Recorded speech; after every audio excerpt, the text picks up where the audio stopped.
ভাই আপনাকে এখন প্রশ্ন করবো না, আপনি যদি কিছু বলতে চান এরপরে আমরা অন্য একটা বিষয় নিয়ে কথা বলবো। না, আমি গণভোটটা যেটা আপনি বলেছিলেন যে গণভোট বিএনপি মানছে না, বিষয়টা তা না। প্রক্রিয়াগতভাবে গণভোটের ত্রুটি থাকতে পারে। এক, আমাদের পার্টির প্রধান যিনি এখন সংসদ নেতা তিনি নিজেও জনগণের কাছে গণভোটে হা ভোট চেয়েছেন এবং জনগণ ওনার আহ্বানের প্রতি সমর্থন জানিয়েছেন, শ্রদ্ধা জানিয়েছেন এবং জানানোর ফলে এই গণভোটে যে 69% মানুষ এর ভোট পড়ল, তার মধ্যে তো আমি স্ট্রেইট বলতে চাই তার মধ্যে 49% ভোট তো বিএনপির নিজের আকার। 69, আমার দল 49% ভোট গড়ে পেয়েছে, তো তাই না? বিএনপি তাহলে 69% ভোটের মধ্যে 49% ভোটের ভাগিদার তো আমরা, এই দেশের মানে বিএনপি সমর্থকরা।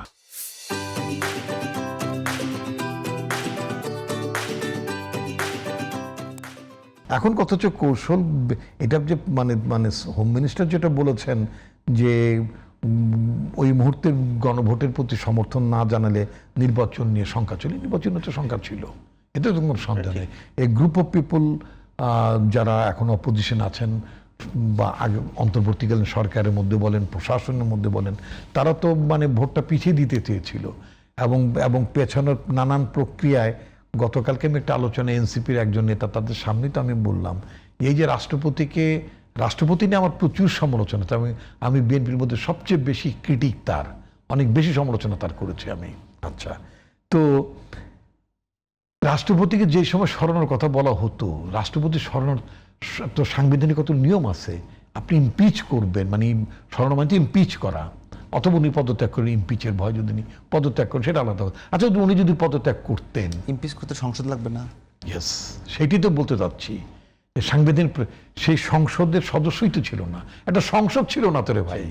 বাস্তব কথা হচ্ছে যে 2024 সালের 5ই আগস্টের পরে থেকে শুরু করে আপনার সরকার শপথ নিলেন কত, 17 তারিখ পর্যন্ত, 16ই ফেব্রুয়ারি পর্যন্ত বাংলাদেশে কোনো সংসদ ছিল না। সোজা কথা, রেসেশনে না, ঘুমিয়ে ছিল না, সংসদই ছিল না। সংসদ ছিল না বলেই তো রাষ্ট্রপতিকে আপনার বিচার বিভাগ থেকে একটা আপনার আনতে হয়েছে, রেফারেন্স আনতে হয়েছে, বিকজ আপনার পার্লামেন্টের বিষয়টা ছিল না যে আপনার মানে এই ধরনের পরিস্থিতিতে প্রধানমন্ত্রী নাই, কেউ নাই অবস্থা, সব পলাতক সরকার, পলাতক লীগ, পলাতক এমপি, সব পলাতক।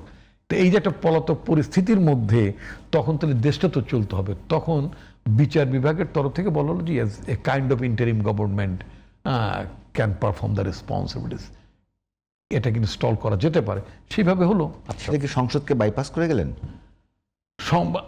সংসদ তো ছিল না, এটা তো সত্যি। মানে সংবিধানকে বাইপাস করা হলো না?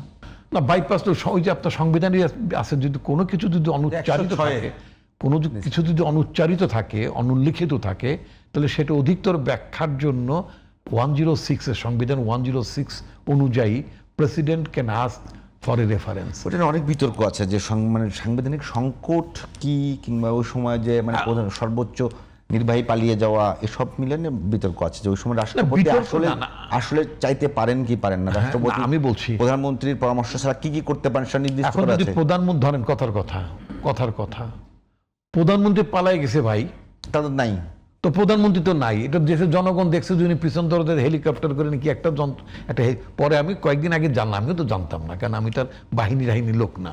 দেখলাম ওটা হেলিকপ্টার উঠলেন, তা আমি বললাম হেলিকপ্টার করে দিল্লি গেল কেমনে? বলে আরে ভাই, হেলিকপ্টার করে উনি যেখান থেকে যেটা দেখছেন এইটা করে উনি গেছে কুর্মিটোলায়, কুর্মিটোল থেকে ওনারাকে ওই পরিবহন বিমান, যেটা মানে পরিবহন বিমানে করে ওনাকে নিয়ে যাওয়া হয়েছে ইন্ডিয়ায়, কার্গো বিমানে, ওই তো মানে কার্গো বিমানে নিয়ে গেছে। এখন দেশের যখন প্রধানমন্ত্রী থাকেন, তো উনি প্রেসিডেন্ট পরামর্শ নেবে কার কাছে? প্রেসিডেন্টের তো নেই, মানে ওনার তো কি বলে, ওনার তো নেটওয়ার্কই কাজ করে না, মানে নেটওয়ার্কই কাজ করে না।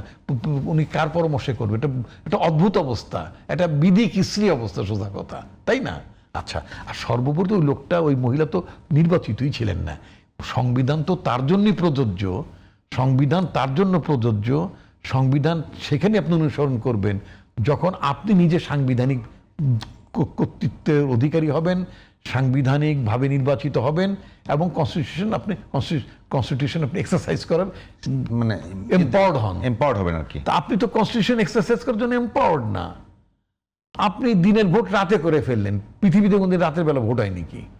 হ্যাঁ, তো আপনি এরকম একটা জায়গায় একটা সরকার গঠন করলেন, মানে এটাও সোজা করতে ইচ্ছা করতে না। এখন আমি টকশো করতে করতে হঠাৎ করে বললাম যে I am the CEO and MD, I am the owner of this GTV, I can claim, but মানুষ হাসবে, এটা কোনো বৈধতা থাকবে না।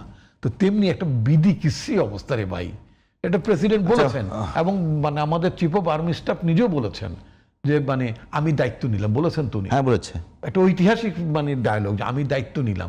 তার মানে কি দেশের প্রেসিডেন্টেরও দায়িত্ব নেয় নাই, প্রধানমন্ত্রী তো নাই, স্পিকার নাই, কেউ নাই, সংসদ নাই, কিচ্ছু নাই ভাই। তো সেনাবাহিনী প্রধান তিনি বলেন আমি দায়িত্ব নিলাম, মানুষ আশ্বস্ত হলো যে না আমাদের দায়িত্ব নেওয়ার মতো একজন আছে না। মানুষজন ইতিম হয়ে যায় তখন একদম দায়িত্ব নিয়েছে। আমাদের আমরা মাঝে মধ্যে দায়িত্ব নেই না। রিপন ভাই আমরা অন্য একটা বিষয় নিয়ে একটু কথা বলি। সুতরাং আপনি ওই বিষয়টাতে আমি 2 সেকেন্ডে শেষ করি। আমাদের পার্টি, আমাদের সরকার গণভোটে যে অঙ্গীকারগুলো ছিল, যে পরিবর্তনটার আকাঙ্ক্ষা ছিল, মানুষের যে আকাঙ্ক্ষা, জন আকাঙ্ক্ষা, এটা আমার পার্টি অক্ষর অক্ষরে পালন করবে। আমরা সেজন্য অপেক্ষা করি। এটার বাইরে যাওয়ার সক্ষমতা বাংলাদেশের কোনো রাজনৈতিক দলের নাই।